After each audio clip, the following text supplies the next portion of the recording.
Western civilization is moving closer to a point of irreconcilable, unstable equilibrium, as frighteningly increasing numbers of people trust nothing. Media, academia, and especially the governments are no longer held in high esteem. Regaining trust is often impossible after betrayal. However, transparency is essential to any healing process, and that is the essence of the Don Sullivan Show. Please listen to the team explore, probe, and debate cutting-edge science, technology, and computing. Play ball! Welcome to a very special episode of the Don Sullivan Show. As you can hear, Don is currently on the road, and you're going to learn more about that very shortly. I'm your co-host, Jersey Steve. First, we want to thank our sponsors. Today's episode is brought to you by License Fortress, the industry's first and only software asset management firm to offer both a financial and legal guarantee at its highest level of service. Whether it's Oracle, Microsoft, or VMware, License Fortress helps organizations stay compliant, avoid audits, and save money. You can learn more at licensefortress.com. And please support our producer, our wonderful producer, Bill Axt, by visiting axtinc.com. That is AXTINK.com. You can subscribe to his YouTube channel and help support his efforts to create humorous animation, as well as run our website, all while researching a cure for baldness.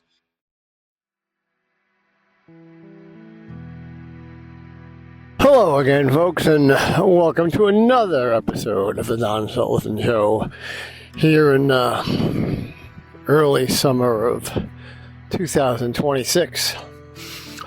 I'm outside walking around a campground near Zion National Park, and I had inspiration to do an episode. And of course, when I need to talk to the microphone, I need to talk to the microphone about something scientific, as the Don Sullivan Show is a show about science, technology, and computing taught or discussed or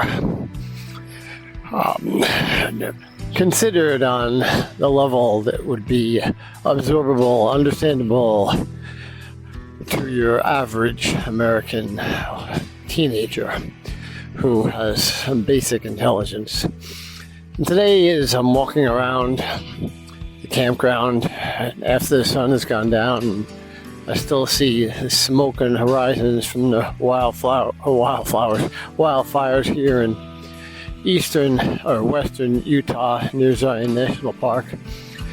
I thought to myself a couple of different episodes that we should have. One on wildfires, but more to the direct point. We last year had a number of episodes on the Vermilion Cliffs, the wave, the South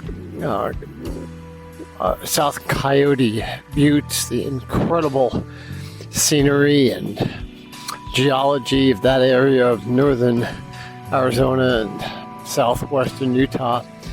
But I wanted to have an episode purely on the incredible, amazing geology of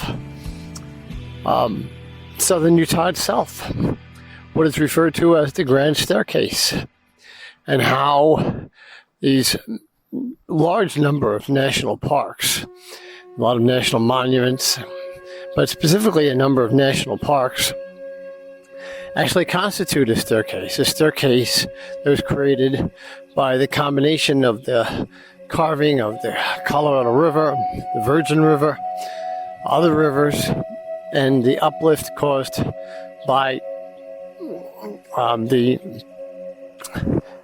various plates from the Pacific Ocean. Not specifically the Pacific Plate, but the various plates, which we'll talk about here in a little bit. So we're going to have a fun discussion. We're going to go through Zion National Park and some of the geology of Zion National Park, as well as Bryce Canyon, which is not really a canyon, National Park, Capitol Reef National Park, which I still don't quite understand how it got its name. And then over into the amazing town of Moab and Canyonlands National Park, which is really 3 completely separate sections around the southern part of Utah, and maybe the most amazing of them all, Arches National Park, and very specifically the unbelievable, most iconic, possibly geological structure on Earth, and that is Delicate Arch. I'm going to be hiking to Delicate Arch for about the 30th time later on today, or later on this week, and I'll comment on that as we get to it. But for now, I want to get into a discussion about how all of the various different parts and pieces that constitute the amazing structures of southern Utah are built. So let me take a break and I will get back to you. See ya. So I'm back now this evening, folks, and it's down under 80 degrees. It's an absolutely beautiful night. It was 100 degrees during the day, and fortunately there is no wildflower, I keep saying that, wildfire smoke. And no, I haven't been drinking, not at all. A little bit tired from hiking during the day, though. So let's get on with our geology discussion. We haven't had enough geological discussions on this show, despite having 75 plus episodes at this point. But basic geology tells us that there are 3 real main categories or rock type: sedimentary, which is rock that is being broken up and churned up and lying on the ground as sediment and been constantly rolled over by various different creatures and oceans and other different forms of pressures over time, but it's basically young. The second is metamorphic, which is very old, and most of the entire Colorado Plateau sits on top of very old rock called schist, different types of schist. For instance, if you are rafting through the Grand Canyon and you get down towards Lake Mead, you will see that the incredibly hard rock of age of 1.5 billion years old is referred to as Vishnu schist, and there are many other types of schist as well, but they're all metamorphic rock, very old, very highly pressurized, very dense, granite-like, even stronger or more harder than granite itself. And then the new rock, the newest rock, the molten lava coming out of the planet, the recycled rock and metals that come from volcanoes or the trenches in the bottom of the Atlantic or the Pacific Ocean that make new land. They are referred to as igneous rock. So sedimentary, metamorphic, and igneous rock together constitute the rock cycle. So in this episode, we're going to delve deeper into the earth and talk about all of them. So we get back to Utah, from the southwest part of the state of Utah, named for the Ute Indian tribe. That is the Grand Canyon and the Vermilion Cliffs. We did shows last year on them, again, as I mentioned earlier, to the far eastern sections of Utah. The state is a geological time capsule that is worthy of a graduate program in and of itself. In some ways, the scenery and the science become more impressive as you go from west to east, which is really quite amazing when you are thinking about the fact that part of the Grand Canyon itself is actually in Utah. And as I said before in this show, the most amazing thing I think I've ever seen in my life is South Coyote Buttes and the area the North Coyote Buttes, known as the Wave and the secondary Wave in South Coyote Buttes. That whole area is utterly amazing around the Vermilion Cliffs. You can go back to the episodes from last year and listen to those. The Colorado Plateau, when carved out by the Colorado River, constitutes the planet's greatest artists, at least from a natural perspective. Ironically, the Colorado Plateau did not create the Rocky Mountains, which is arguably the most significant and well-known feature of the state of Colorado. But the Colorado Plateau itself ends before the Rocky Mountains themselves. Colorado Plateau will end somewhere in, depending on how you want to define it, somewhere in the westernmost portion of Colorado, and it's really a whole different geologic event that created the present Rocky Mountains as opposed to the ancient 500 million year old ancestral Rocky Mountains. That's another show, though. So a number of different factors play into creating this unbelievable landscape of the entirety of southern Utah. And starting out with the uplift, which is the Colorado Plateau itself. The uplift was created by a plate under the Pacific subducting under the North American plate, but it was not the Pacific plate itself. It's a horizontal subduction, or a subduction that occurred parallel to the North American plate, and the plate was called the Phaleron plate, not the Pacific plate. The next fact is that the southern portion of Utah is a rather bleak and dry yet massive landscape with many different layers of rocks, all of which are then exposed because of this uplift.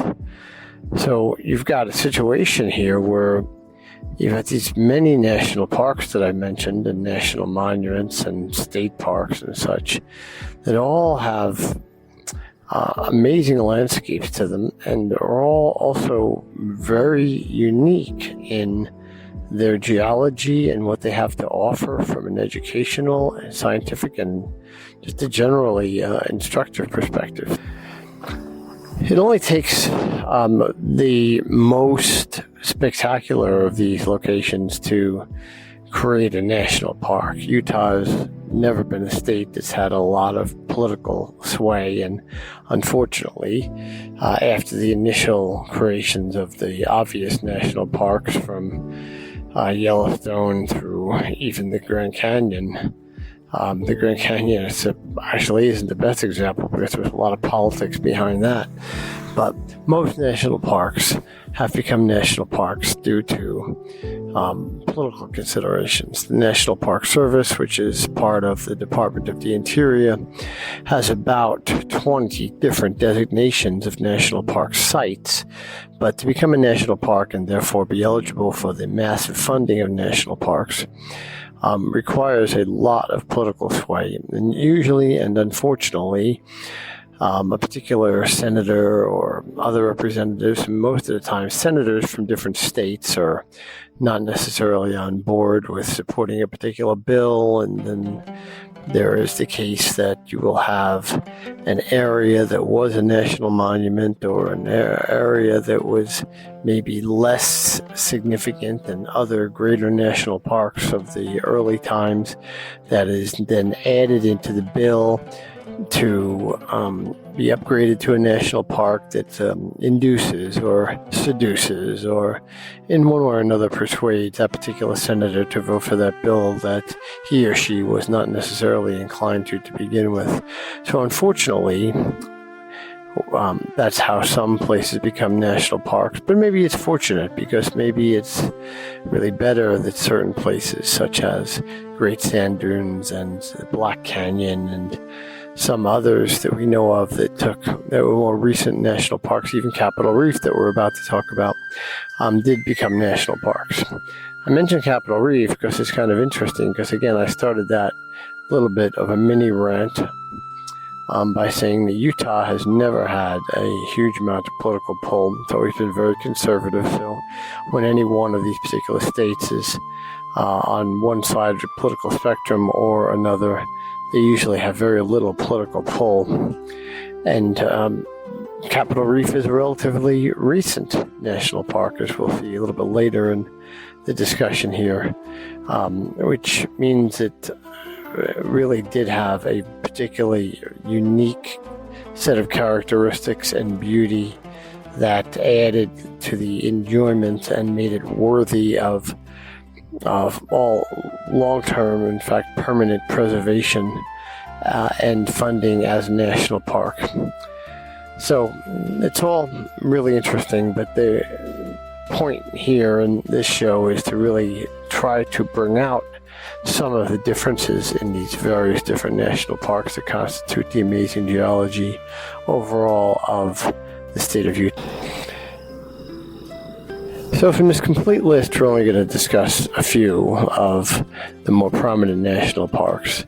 Starting out with Zion National Park to the far west, which is just about 100 miles northeast of Las Vegas and maybe 100 miles north of the Grand Canyon and 40 to 50 miles north of the Vermilion Cliffs that we had multiple episodes on last year.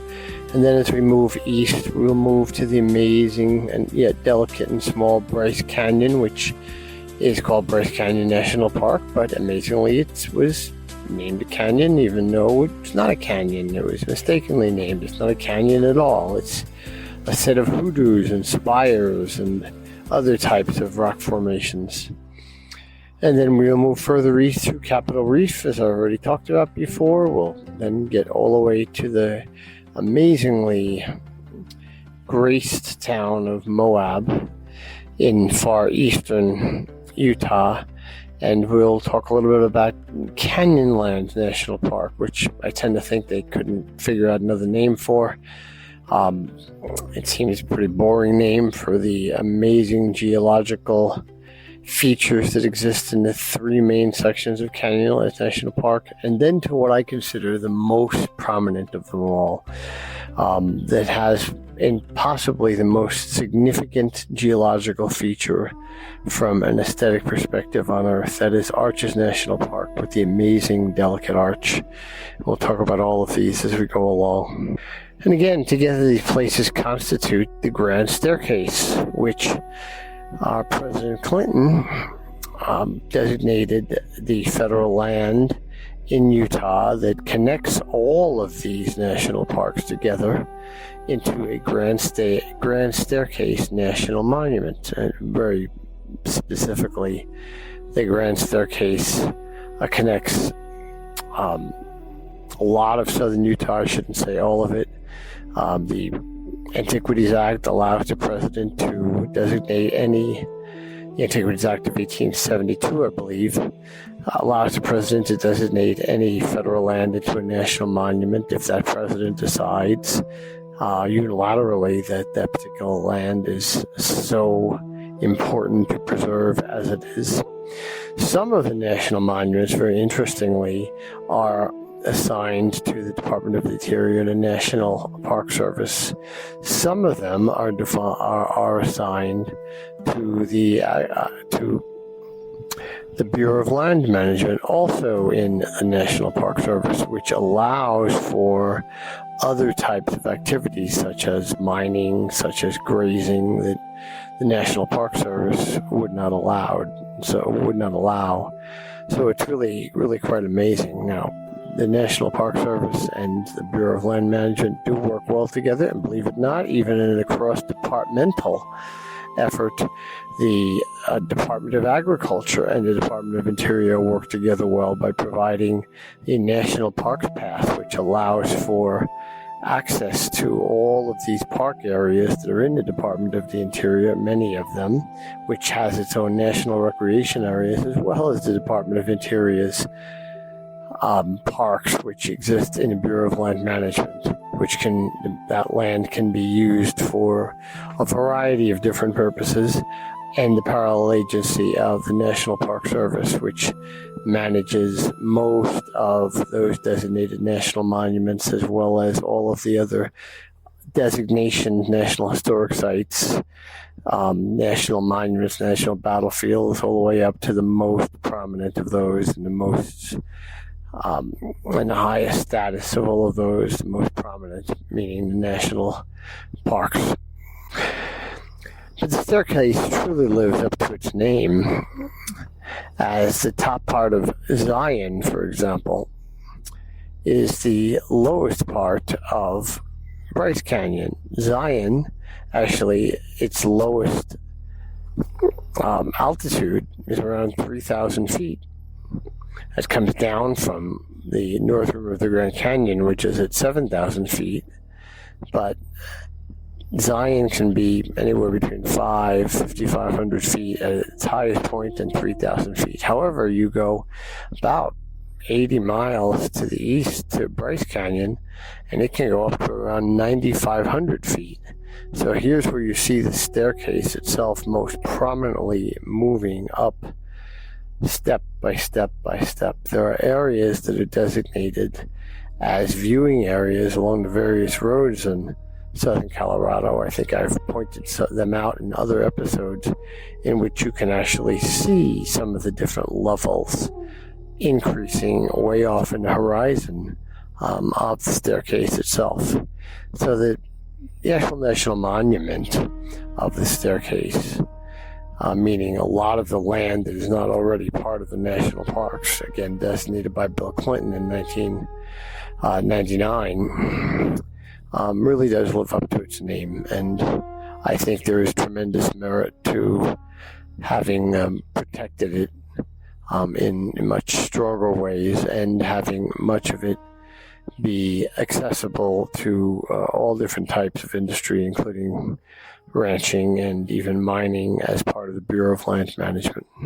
So let's talk about some of these individual national parks themselves. Zion National Park has an interesting name. It was named by Mormon settlers, and there's a lot of very interesting politics that went on when both Utah became a state in the 1870s, as well as Arizona becoming a state 4 years later. But regardless, it's got a name that's stuck, and it's a wonderfully amazing place. As you drive through it, you find it.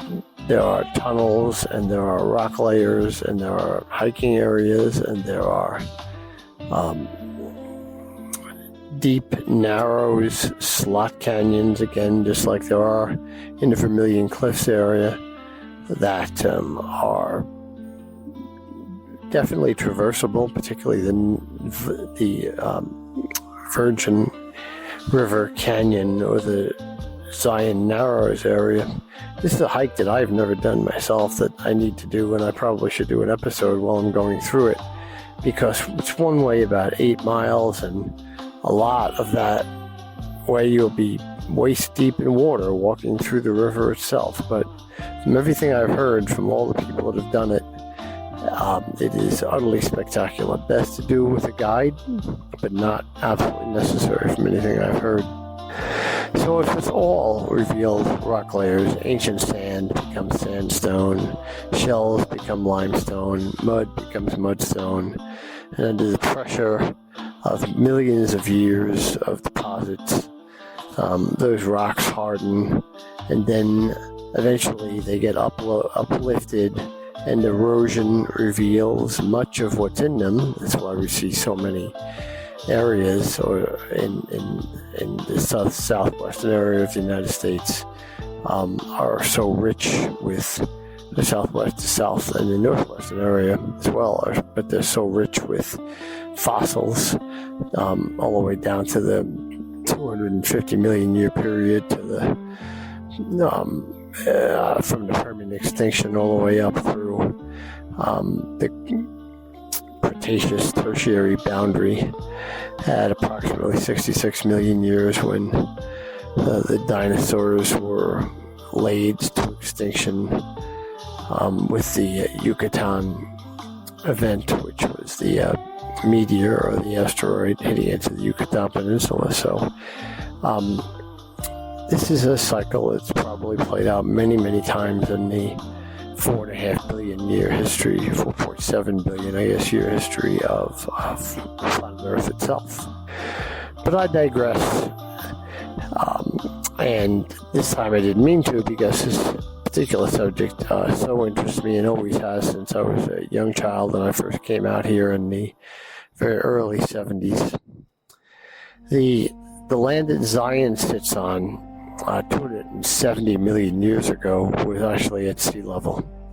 However, that Fallon uplift that we discussed earlier drove this area up about 3,500 feet to its present lowest point, which again, followed by erosion, eventually revealed the geology in the spectacular colors to both scientists and sightseers both. And there are probably about a dozen different layers and millions of different individual layers, which of course each layer constitutes a year's worth of sedimentary deposit, usually underneath some type of water, whether it be an inland sea at the time, the Cretaceous Sea later on, or even others, inland seas before that, depending on where the continents were at any particular point in geologic history, or even just simply a time of complete desert. And there were times in which this whole area of the United States was a desert very similar to what the Sahara looks like right now. But in Zion, fault lines and volcanoes combined with the cleansing power of the Virgin River eventually carved the rock between rock outcrops and faults and depressions to create the incredible landscape we all see today.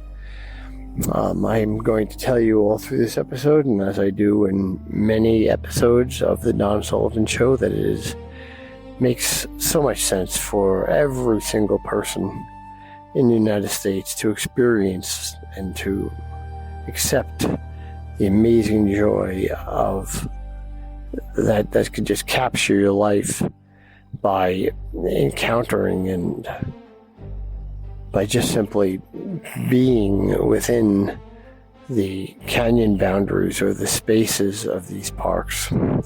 And I truly wish it for every child in the United States to be able to someday experience and grow, become part of what we have to offer in the landscape of the United States. The National Park Service has a wonderful program for kids. I'm not sure what the maximum age is, but the kids get to receive some learning materials and perform certain tasks throughout their visit to a particular park and answer certain questions, very much so with the help of adults, especially if they're very young. I've done this myself with 4 and 6-year-olds to help them out through this little early journey. And then they get to be sworn in. And they do actually go through a swearing in process where they put their hand up and they swear to protect the parks, they swear to protect the animals, they swear to follow the rules and not feeding any of the animals, not harassing any of the animals that they find, and not taking anything, to follow one of the main cliche ethics, which is to leave only footprints and take only pictures. And then they get sworn in and they agree, and their ranger shakes their hand and gives them a little badge and names them a junior ranger. And I wish that for every child in the United States to experience, because I think it enhances their life enormously, and the level of education and experience is far beyond what they will actually realize at the time. And they can do that at every single national park. And I would, if I was a billionaire overnight, there is nothing that I would want to dedicate my newfound funds to more than allowing for every child in the United States to experience the uplift of everything that all the national parks can provide. But again, I digress, and one of the things I will do here is I will leave links in the show notes, some pictures, as well as some links to national park sites that specifically focus on the geology of these various different parks. So as we travel again 80 miles or so to the east, it's pretty much uphill, we get to Bryce Canyon. It's the next layer up in the staircase. Despite Bryce being so close to Zion National Park, it's almost a mile higher in altitude. As I mentioned earlier, it's over 9,000 feet. It's a strange reddish set of hoodoos and spires, allowing for spectacular views, especially at sunset and sunrise. Despite this park being smaller, in fact, it's almost delicate and dainty, certainly compared to other things we know as massive canyons throughout the United States, particularly the Grand Canyon. The number of geological features is absolutely numerous. I think the most interesting feature is what is known as Thor's Hammer. It's a balanced rock that sits in the middle of all of these tall, massive hoodoos, and a hoodoo being just a straight up and down column of geologic sandstone of this particular layer that has yet to collapse. It obviously will at some point, but there are thousands of them that are all closely knit together, and there are hundreds of miles of hiking trails that go all through the spires so that you can enjoy and study and understand them all. As we move further to the east, we get to Capitol Reef. And Capitol Reef is an amazingly strange place. It's sort of a geologic anomaly on Earth, whereas the uplift occurred at the perfect spot, or ended, I should say, at the perfect spot, in that the rocks were not lifted to tens of thousands of feet, such as the separate geologic event that created the modern Rocky Mountains or other mountain ranges around the world, or the other aspects of the Colorado Plateau which created Zion and Bryce Canyon National Park. In this case, what happened is a wrinkle, and it's actually a technical term, a geologic wrinkle, that occurred in the Earth's surface. It's about 100 miles long, stretching vertically along the central Utah plain. It's also called the Waterfold Pocket. So what has happened here is the rock has bent, and it's, I guess, another word for wrinkle, but you can see these layers of rock all twisted and turned as you go up and down the hiking trails throughout this relatively new national park. I don't think much of the political base really understood this and its unique scenic and scientific value until recent decades, when it was designated a national park. And it's certainly a place to go. There's not a lot of services there. There's not a lot of resources, certainly when compared to other major national parks. But it's got a lot of hiking trails and a lot of very, very interesting colors.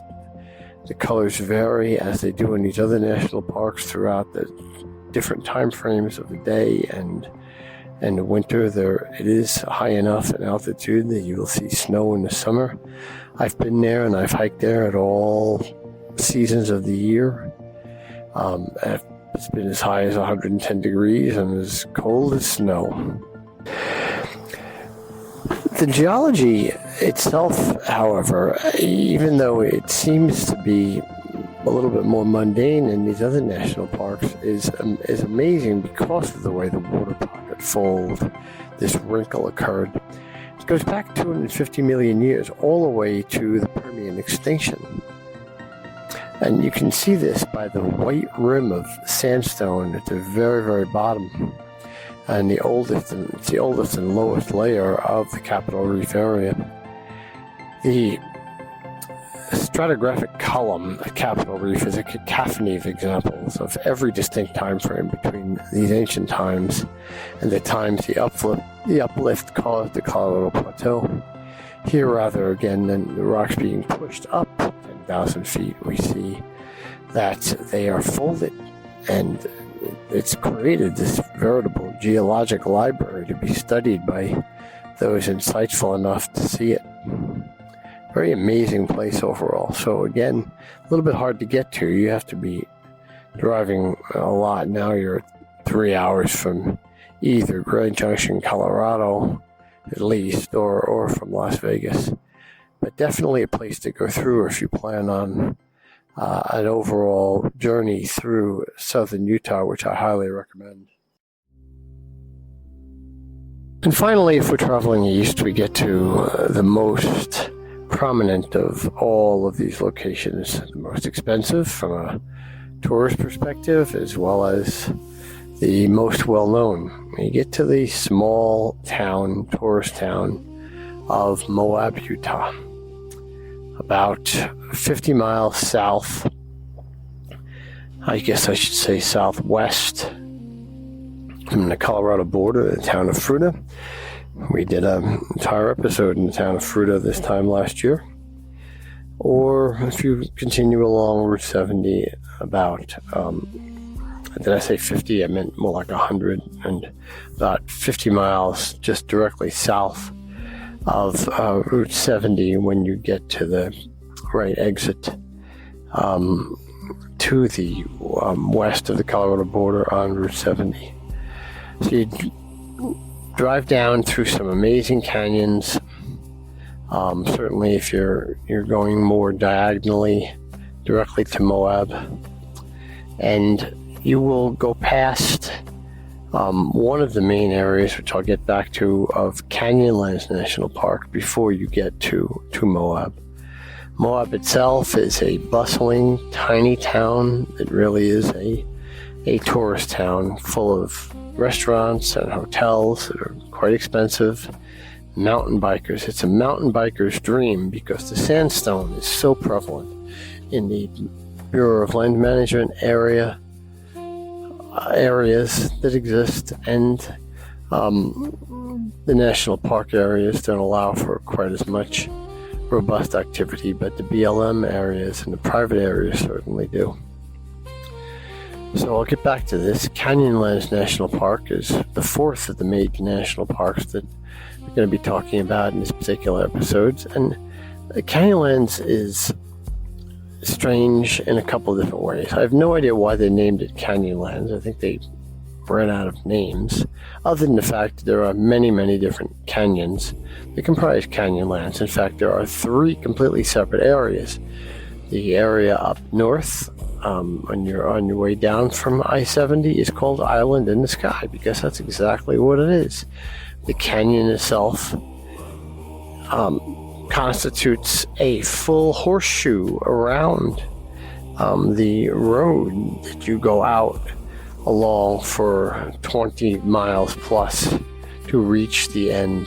You can actually drive down into, and I've done this, you can drive down into the Canyonlands, and you can spend up to 3 or 4 days driving around and camping down there. Now, admittedly, there's not a lot down there to do. There's not a lot of hiking trails. It's very hot. It's pretty barren. But it's amazingly spectacular during all times of the day. When you do that, you will pass a number of other different state parks in the area. Specifically, Dead Horse State Park. This is sort of a political distinction between the land, which is the federal government's, and the land, which is the state's, because quite honestly, this is all a spectacular area. But that's just one part of Canyonlands National Park. To get to the second part, which is equally amazing, and again, all of these have tremendous hiking trails and so on. I do warn you all, it's very, very dry. It's very hot. And although I myself have done enormous amounts of hiking over the years in these various different parts of Canyonlands National Park, it ain't easy, and you better be prepared and ready and fit enough to be able to handle it. And that goes for Island in the Sky, or about 50 miles plus to the south of Moab. You'll run into what's referred to as the Needles. The Needles area is where some famous rescues have occurred of people that got stuck in slot canyons, and there are many other spire-like areas and fins, which are long, skinny rocks that are eroding and will eventually become arches. And again, that's off of I-91, or not I-91, State 191, off into the west. That is the second part of Canyonlands National Park. And the third part is an area that's a little bit harder to find. It's near the town of Hanksville, about 50 to 75 miles back to the west in central Utah, called the Maze area.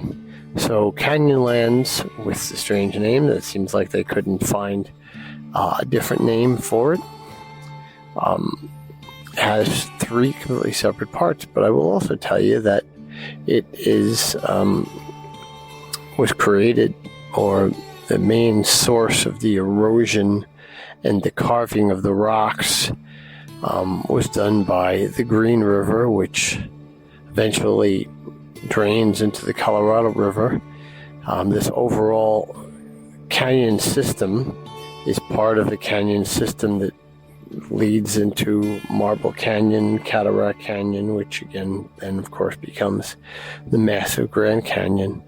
But up in Green River, Colorado, up on I-70, which goes the Green River itself, flows down through Canyonlands National Park, and it is where John Wesley Powell, after the Civil War, put in with his team to discover everything that he could about the Colorado River itself and the Grand Canyon. And there's a small museum in Green River, Colorado, dedicated to John Wesley Powell, and it's pretty amazing when you do a rafting trip, as I did in 2008, and you conceive, or you can just in your mind's eye imagine how difficult it must have been. It did lose people, they did lose supplies, it became very, very difficult. They lost people both from drowning and people deciding that they had enough and they climbed out themselves or never to be seen again, and so on. But John Wesley Powell made it and became famous for the person who charted the Grand Canyon and did it from Green River, which goes through Canyonlands and now Canyonlands National Park at first. Finally, we get to what I think is the most significant of all of these national parks.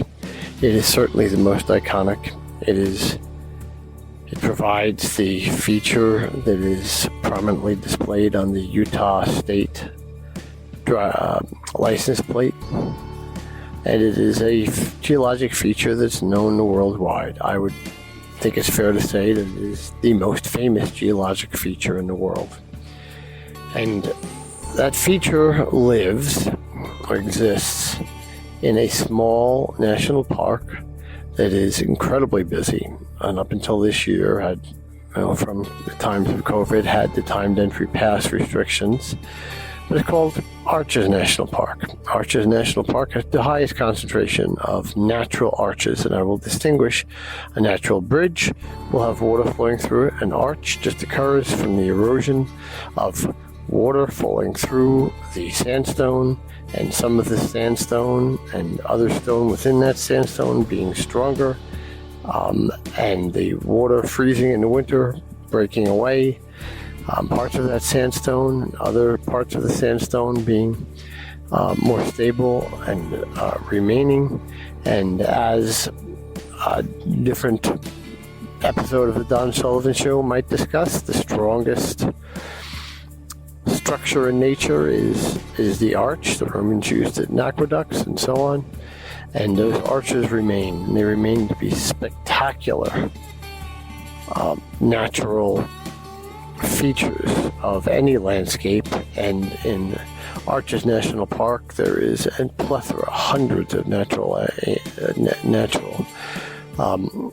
sandstone arches, from double O arches to the amazing multi-100-foot-long landscape arch, which every time I see it I can't believe it's still standing, and one day it's not going to be, so enjoy it now, to the windows arches, and the Park Avenue area, which has a plethora of balanced rocks with a single mile-long hike, which you can hike out and hike back in a good hour's time, and it's an incredible walk to go through to see all of these massive cliffs, these incredible balanced rocks. I swear there's one balanced rock that I have been looking at since 1971, and it's in the exact same spot. And that, I know in geological terms it's not very old, but to me it is, and it's absolutely amazing. It's still in that exact same spot, and that thing must weigh 50 tons, and it's 200 foot in the air. But I get to the most important point, and that is this 3-mile hike up to the amazing, wonderful, greatest geological single feature on Earth, in my opinion, and that is Delicate Arch. 100 plus feet high, a perfectly formed arch. For some ungodly reason, the National Park Service allows people to walk around the massive sandstone bowl out to Delicate Arch. There should be roadblocks there. There should be signs and all kinds of different restrictions to walking out to the side. I just don't think that's even arguable at this point. People have fallen off of it. If you fall into the bowl, you probably won't die. If you fall off the backside of it, it's a multi-100-foot drop. I have to admit, I myself have been right out to Delicate Arch, and I've touched it, but I am much smarter now, and every time I go up there, I see people putting themselves in precarious spots and also ruining everybody else's pictures, and also just being in an area where it is best left alone completely, that nobody touches it whatsoever. But the 3-mile hike up involves going up and down some relatively easy trails, and then about a 1/4 mile plus up a flat sandstone but steep rock base into more sand, up some more hills, a couple of precarious drops, especially if there's any ice involved. And then you come around a corner, and the only way I can describe it is if you listen to the music in your head from Space 2001, the bum bum bum bum, and you see Delicate Arch in the distance, a couple hundred yards across the bowl. And it is truly the most amazing geologic feature, single feature that I have ever seen. And I haven't been to every single one on Earth, but I would challenge anybody to tell me there is anything more amazing. At the moment right now, I'll give you a second, and please just Google and look up Delicate Arch, because you need to see it while I'm talking about it. So here's that second. Okay, I'm done. Back to talking. It's one of my favorite places on Earth. I've been out there a lot, every year probably for the last 30, 40 years, at least once a year. And I look forward to taking people who have never been out there. I will be doing that actually this trip, and possibly even tomorrow, depending on the weather.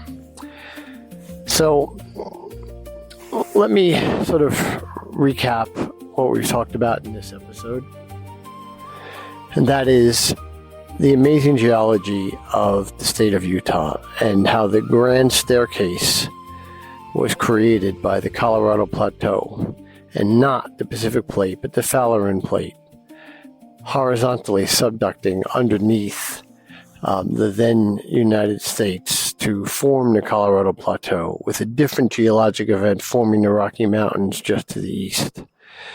But regardless, the uplift is somewhat linear, and It goes from the state of California, creates on the periphery the Grand Canyon and the Vermilion Cliffs area, but then to the subject of this particular show, to Zion National Park.